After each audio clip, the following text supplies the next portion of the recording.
Honestly, my biggest takeaway, sewing needs a roaring return of popularity because golf sure definitely has people's attention. If you're anything like me, you have been looking for a new fabric endeavor ever since our beloved Joanne has moved on. And so what I have been endeavoring to do is to try out new fabric festivals as they pop up. And this time around, I discovered the Functional Fabric Fair, which, as a person who's trying to endeavor to move a little bit more and potentially make their own actual activewear at some point, this intrigued me on a very deep level.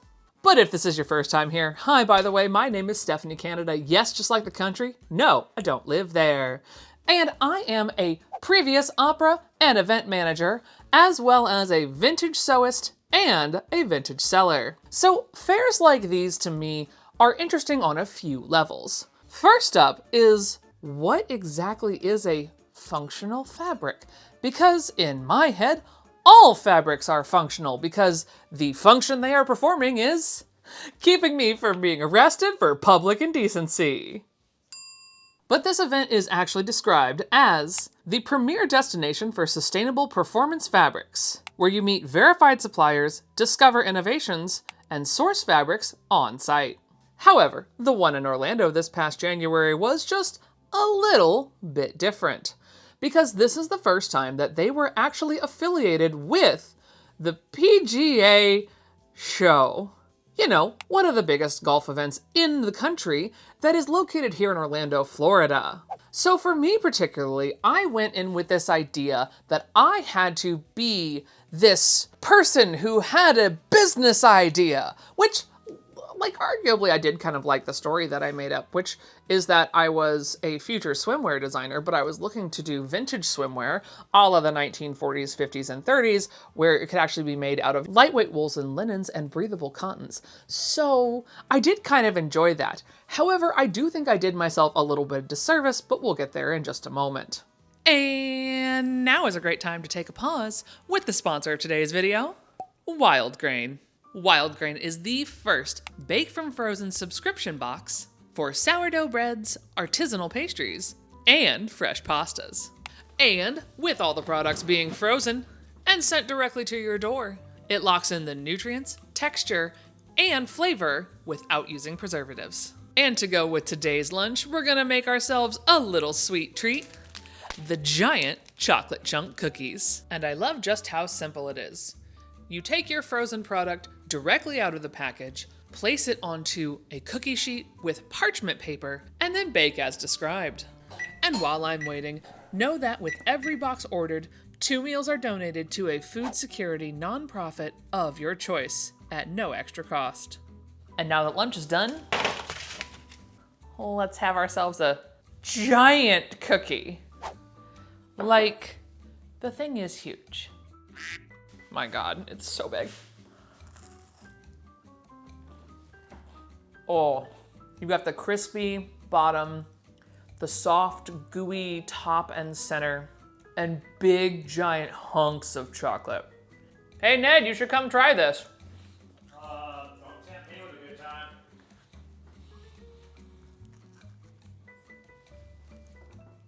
Oh my God. I agree. Oh, really good. When you actually have to do the rest of the ad read, but you really just want to finish the cookie. And if standard boxes aren't for you, they also have gluten-free, vegan, and a new protein box. So if you want to try Wild Grain for yourself, make sure you're clicking the link down below in the description box or scanning the QR code on screen and using my code, Stephanie Canada, so that you can receive $30 off of your very first box. And you'll get free croissants for life. And thank you so much to Wild Grain for sponsoring today's video. But now, me and my cookie are gonna get back to that review. So for me, I went as an influencer. Yes, that's right, I had a media badge for this, because that was my whole intent, was to go and discover exactly what there was. Because this is not the only functional fabric fair.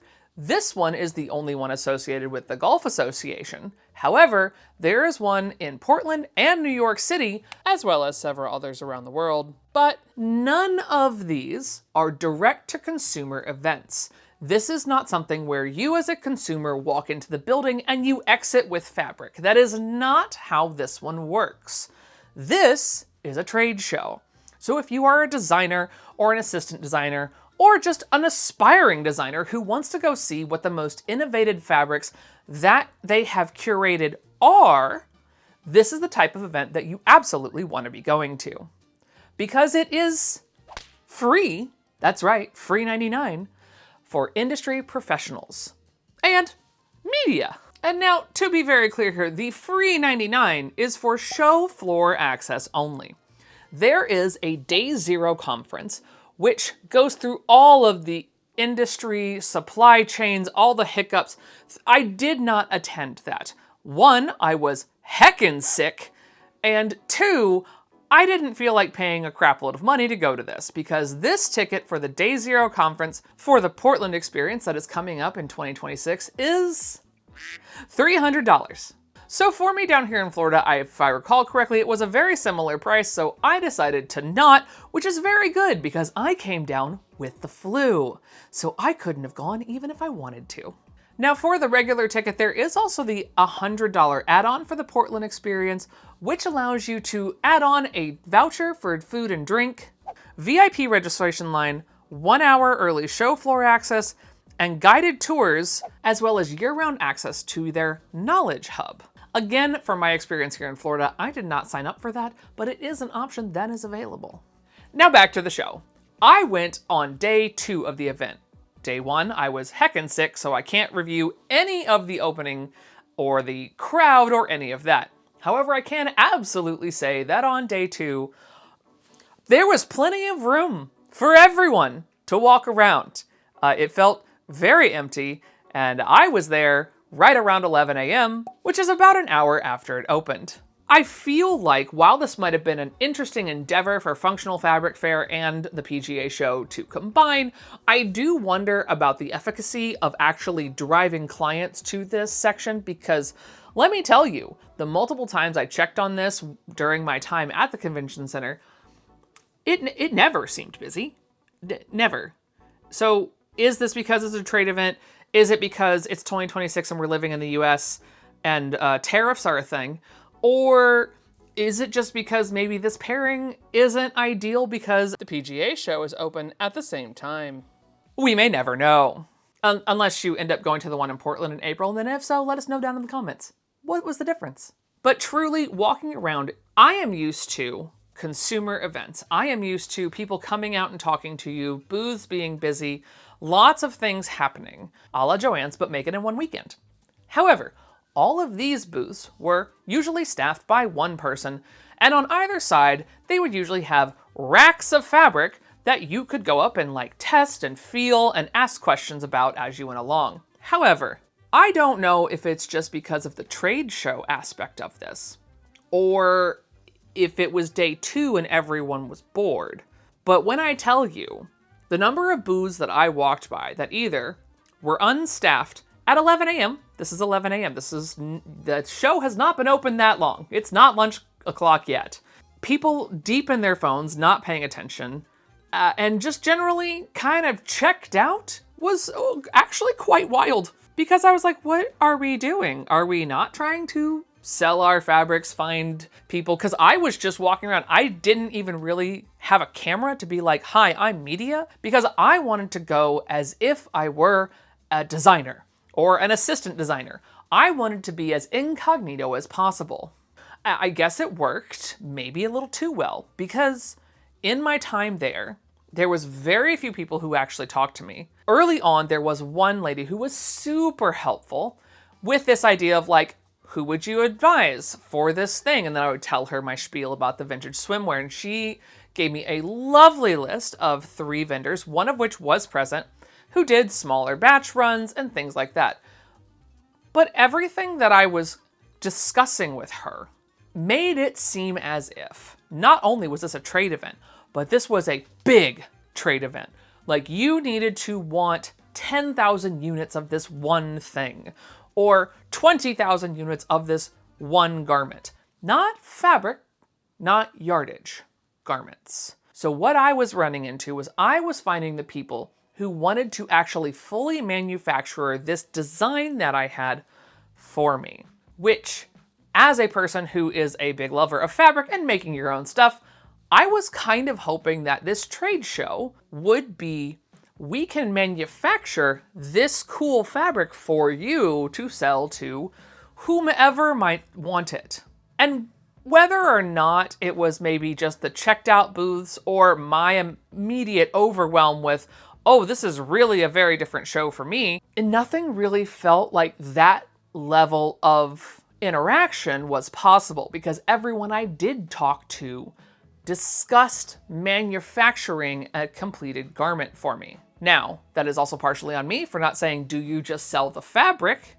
So I should have added that to it to really have fully dived in. That is on me. My bad. I'll do that better next time. But I don't think, even if you were to be a functional fabric reseller, like if you wanted to open up a performance-based fabric store, I don't even really know how helpful this would have been, other than to discover the fabrics that you didn't know existed before. Now, I did also try and give one of the talks a chance. I went to the 1145, Is Your Golf Brand Ready for 2030? Sustainable Standards Every Company Must Know, from Alex Hollander for Blue Sign Technologies, who started off his intro after the lovely introduction by the person who was emceeing the fabulous event backstage, which did a fantastic job of introducing him, by saying the following: I don't think ChatGPT could have written a better intro for me.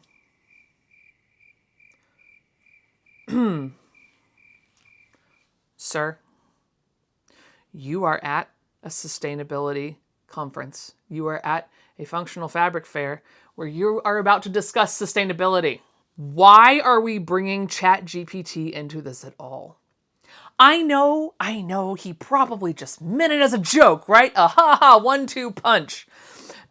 That's not good, my guy. ChatGPT and large language models are actively speedrunning how fast can we destroy the climate on this planet so badly that we can't exist on it. So maybe that's not a joke for this crowd, okay? I don't know if you thought you were talking to golf bros, but it was me, one dude to my left, the lady who had just spoken, the MC, and 2 other people on the far side. So I don't know who you thought you were talking to, but that wasn't it. Anyway, that's my biggest kerfuffle of that moment. He then goes on to his speech, which actually was pretty interesting, like to the point that I sat there much longer than I thought I was going to. Until the PGA show has a live performance for all of their attendees later that evening. As a person who's worked in live theater, I do understand that sound checks are necessary. However, this man was up against sound check for a very loud country musician. So needless to say, there were multiple times where I was like, this man is talking to me, but I cannot hear a daggone thing. Because there was no partition between like the fabric fair and the PGA show stage. Like it was just one big open thing in the convention center. And yeah, you couldn't hear him for anything. By 2030, every golf brand, big or small. So I don't know the timing there. I feel like maybe we could have looked at the sound check time for the band and maybe not scheduled a talk right over it. Maybe that could have been the lunch break. I don't know, just me spitballing, event manager here, just trying to make the best event for everybody. I fear that that type of environment, period, just is not really conducive for deep discussions. I feel like that type of conversation is more meant for the day zero people who are there just to learn from jump to completion, from fiber to consumer, that whole pipeline. Because in that type of loud setting, even if there would have been more people, I don't know how well you would have been able to hear him from where I was sitting. So I understand the keynote stages, but I like it more in the setting of PatternCon, where keynotes happen and nothing else is going on. Because how many of you have taken a look at something and been like, I I don't see myself in that. You are sitting, you are listening, you are enjoying. The room is quiet, you can actually hear what the speaker has to say. However, I did appreciate what looks like a stage that has potentially been in a couple different setups. So, like, this does not look like a stage that gets torn down, thrown away at every single venue. I do think that this stage probably packs out and goes to the next convention, or goes into storage until they're ready for the next convention, which I do appreciate, because unfortunately events like this tend to be very waste heavy. As a person who has worked in them, I know for a fact that most booths get loaded in, built, and then thrown in the trash when you're done. So knowing that information, I did enjoy what I think was actually a travelable stage, packed up, loaded out. Again, I could be wrong because I couldn't actually find the event runner for this to ask them that question. Because to me, a functional fabric fair should be something where you really stress going from one event, pack it up, move it out. One event, pack it up, move it out. Or recycling it, upcycling it, Habitat for Humanity, whatever it is that you do to deal with the waste from your event. But I didn't actually find the showrunner for that or the event manager for that. So I don't actually know those answers. A girl can hope though. So after I finished looking at that speech, I really wanted to dive into the booths, because I had just done a cursory walkthrough to see exactly what I was getting into. Also, I did want to see what the natural fibers were available for the golf crew. Again, I do think that I was at the disservice of being attached to a golfing event. So there was a ton of polyester, elastane, recycled polyester, all of these man-made fibers that do take a lot longer to decompose. Now, there are some booths where they did tout that their type of polyester was recycled.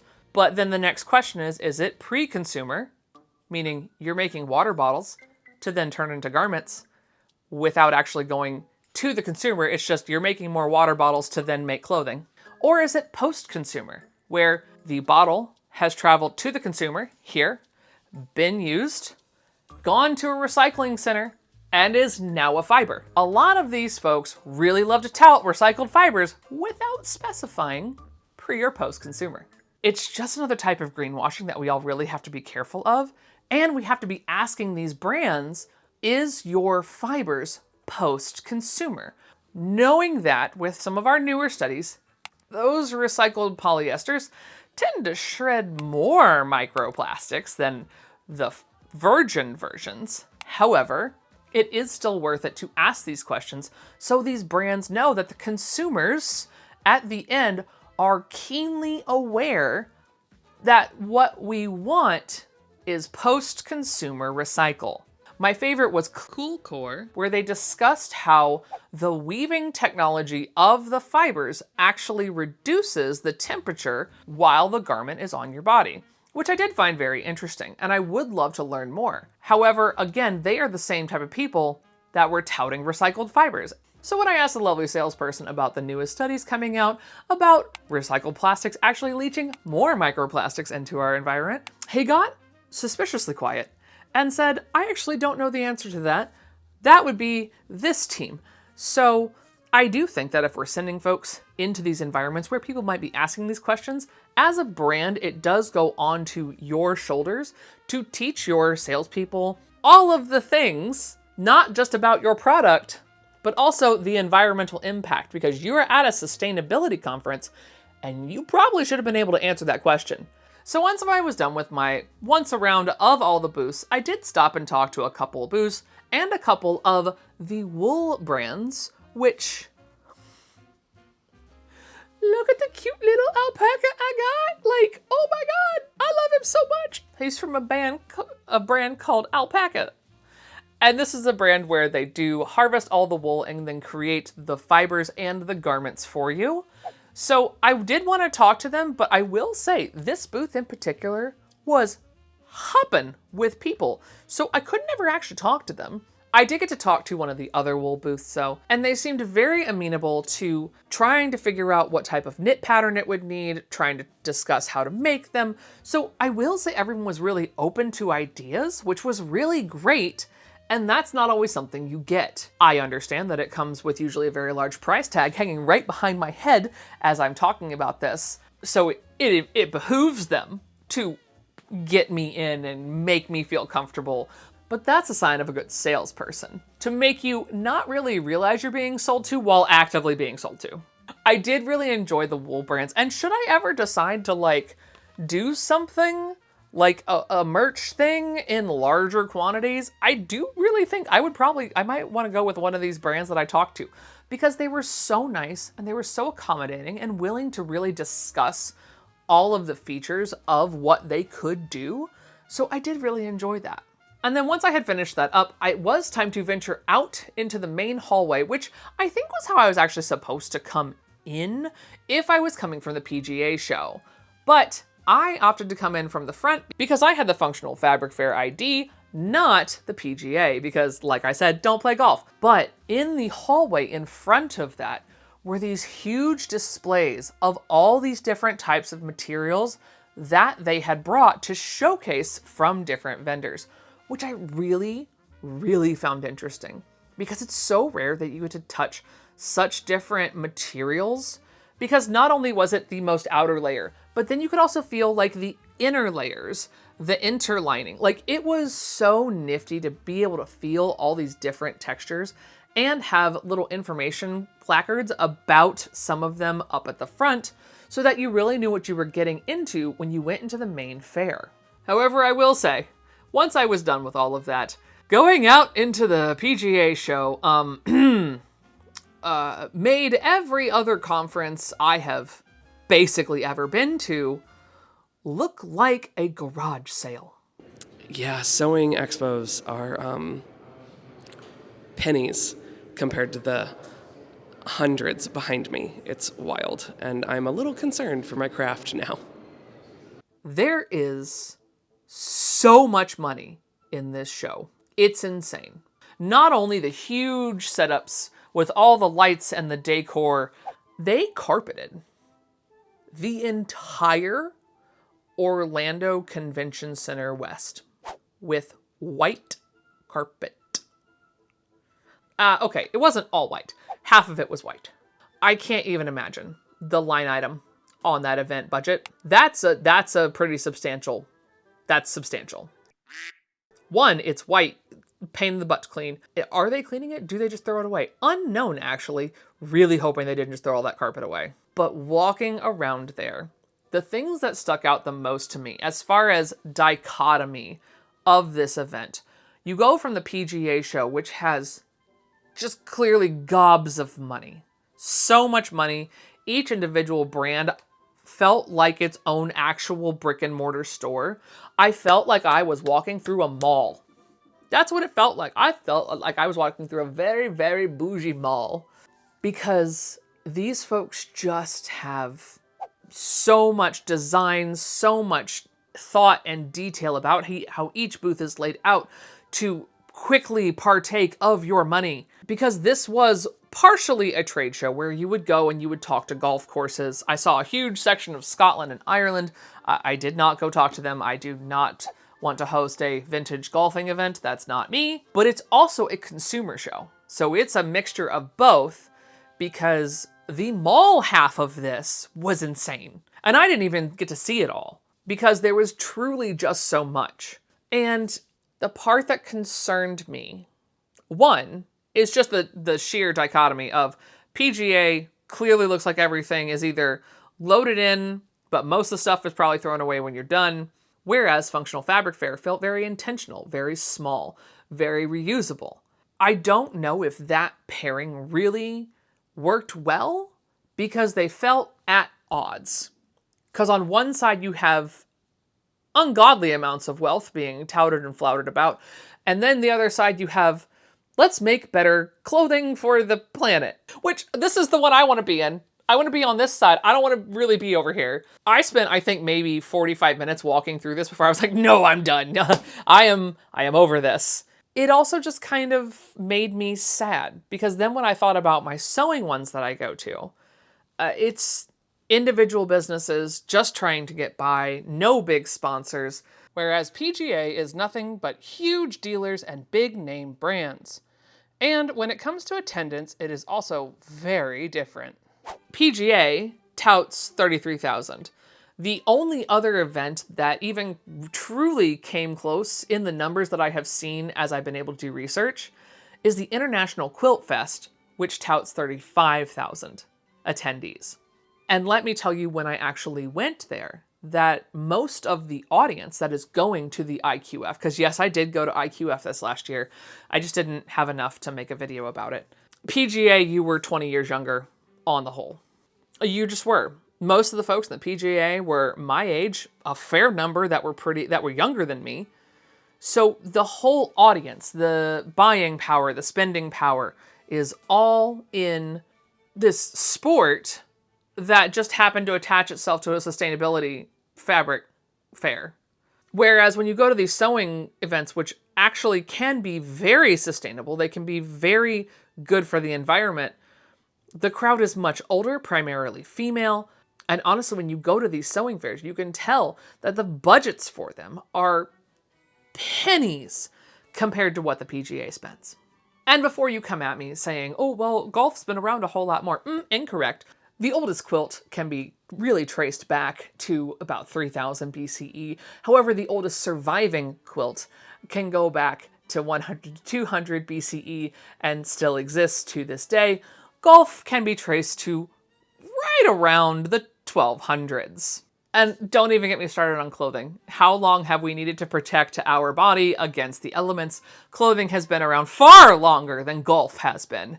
It's just golf has better PR. That all leads me to, while the Functional Fabric Fair is lovely and interesting and was really cool to get to go experience, two things for me. Number one, I don't want to go to the one attached to the golf one again. I feel like that was just absolutely not my bag. I would prefer to go to one that is just a freestanding functional fabric fair. So if you do have one near you and you are looking to start your own design or start your own clothing, I would advise going to investigate it because I think it's really cool. And the other thing it leaves me with is sitting here thinking that we collectively need to make sewing cool again. Please and thank you. There are many ways in which you can do this. And honestly, I can do a whole other video, if you want, on how I think we can make sewing cool again, besides just doing it on camera for you to laugh at on occasion. So let me know if you want that video. But as far as Functional Fabric Fair goes, I did enjoy myself. I do think if I find myself in Portland, I would go again, hopefully to one that isn't quite so sports themed. And don't forget that if you want to try out Wild Grain today, make sure you're clicking the link down below in the description or scan the QR code and using my code, StephanieCanada, to get $30 off of your first box and free croissants for life. But until next time, I hope that you are sewing in chaos and we'll see you around. Bye. I am the person who can't talk today. But what it really is an actual wow, this is going really well. You can tell I did an entire other video for this in my head, scripted out, that now is what I'm actually thinking about, and not just a review of this event, which is really what I should be focused on. The other video is good and valid, but come on, Canada. Hi, by the way, I'll definitely put this at the very end. Let me know if you want that video too, the one that's in my head.